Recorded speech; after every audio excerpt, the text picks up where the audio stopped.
I don't know. I feel like there's this big trend of TikTok being adopted by a lot of people that are very well educated, very successful, in a way that I haven't seen other opportunities really getting taken advantage of in a long time.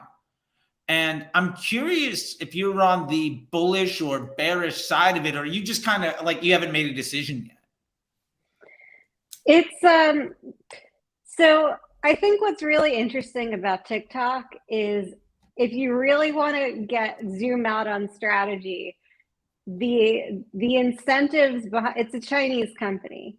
So when you're thinking about the game that's being played, it's not the same game that's been played by Facebook and Snap and Google, where it's like a purely market driven game. So I was actually I forget who I was talking about this with, but the model for most of these social networks is like you offer a lot of free traffic to drive adoption and usage from both creators and advertisers. And then when people are like locked into the platform and it's becoming really critical to their acquisition efforts, then you kind of like twist the screw and start extracting as much money as you possibly can. So like the question is, when is TikTok going to start doing that? Like people are obviously, they're experiencing like amazing organic reach, a lot more efficiency in paid if they're able to kind of work it correctly. And the answer might be never, because that might not be the incentive of the app's owners. Like maybe they purely want to collect information on what people are doing and what they like.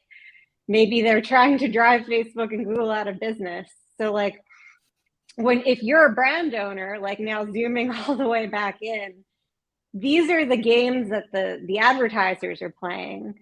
And you have to figure out like, how can I leverage this in a way where I'm not, going all in? Like, how can I get the benefit out of this in the moment, but not make it such a critical part of my operations that all of this kind of like geopolitical stuff is going to sink me? And that's where I think evolving your brand beyond a single platform is so important, and where some of this fundamental stuff really comes into play, because it enables you to do that. Always be suspicious. Always be suspicious. Yeah. Yeah. Absolutely.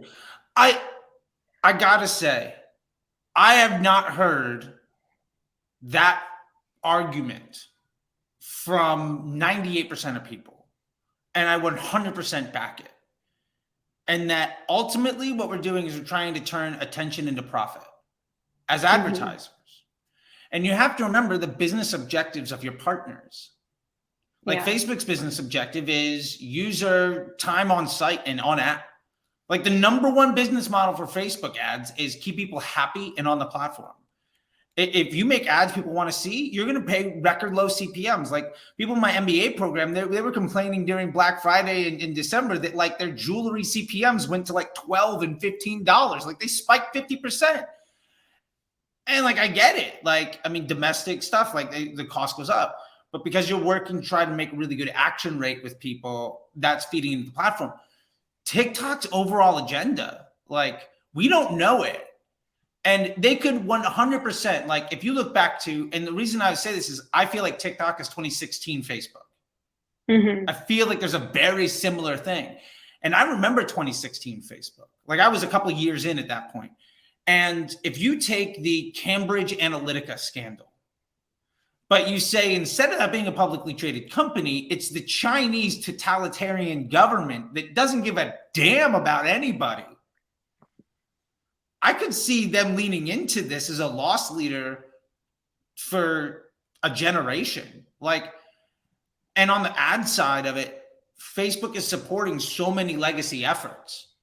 Like the fact that you can still run so many different types of ads on Facebook that make no real bottom line for any advertiser is very interesting.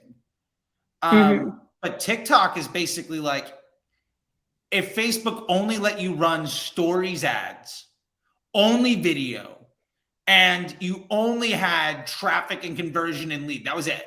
or whatever, right? There's a couple other things, but basically you only had this one specific thing. My ear pod. These are new. They don't fit very well.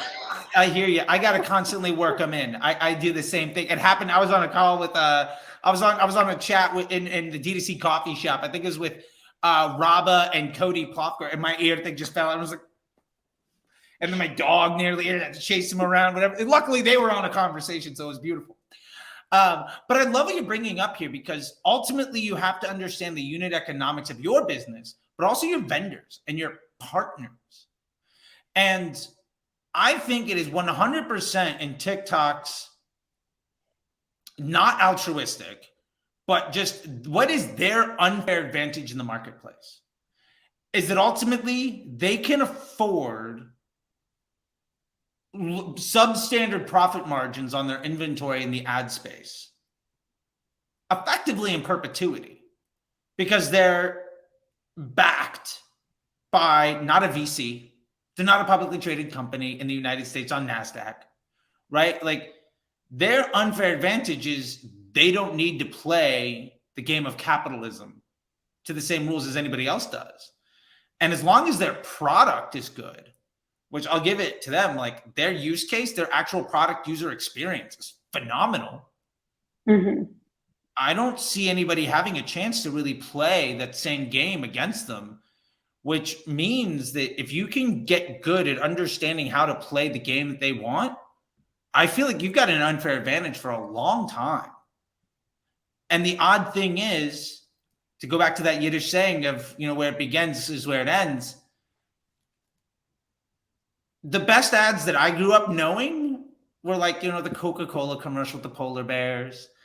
And like my favorite print ad ever, I wasn't alive for it, but it was the Ogilvy one of like the Beetle, where it's 0 to 60. Yes, Volkswagen Bug, right? Like, really engaging, really fun, really memorable, creative.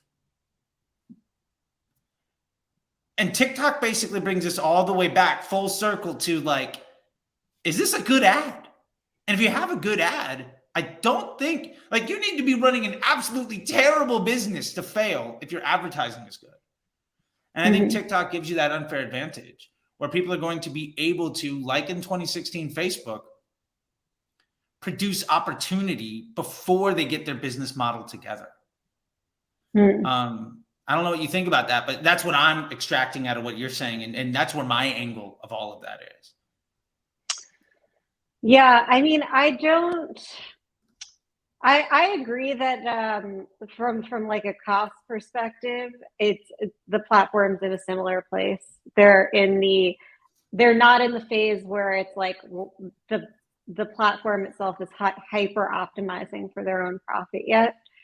I would just generally caution against becoming over invested in any one platform. Like, use it for, get what's good while things are still in this state. Like, take advantage of it. But the fundamentals are important. Like, I wouldn't launch a brand without a solid business model, at least a hypothesis. Like, the idea of like, I think this product could be really cool. I'm just going to get a few prototypes made and like throw it up on TikTok. That might work in the short term, but it's like, that's where you get into the situations. And I'm in the fashion industry, so I've been in a lot of these situations where it's like, the brand is hot, but the underlying financials are not. And then like when the music stops, you're like, oh my gosh, and you've gotten so big, it gets a lot harder to bring things back to a sustainable place. So like, I would always say, no matter what's going on in the platform world, like, fundamentals are important, and you should try to get as close as you can before you're launching. Yeah, I totally agree with you. And I feel like there's going to be the short money and the long money. And the number one bit of advice I can give to everybody is business model first, and then figure out your unfair advantage and how your team works and your core competency. And then just focus on exploiting that as much as possible. I don't know. Every business I know that I've taken from 1 million to 10 or from 8 to 50 follows a lot of that same principle. They don't try to be everything to everybody. They figure out the one or two things they need to. And you can absolutely be a $20 million brand that does 3 things well. One thing well. That's plenty, I think every successful brand does between 1 and 3 things well. And that's all you have to do. You have to do it well enough that you kind of snowball over time. Yeah. I love it. I was on an interview with somebody yesterday and I literally said, well, Jordan's has the Nike and it's really good. And I was like, Nike has the Jordans. That's what they do so well. Like, it's so ingrained. I got it wrong, right? Like, I just think it's beautiful. Well,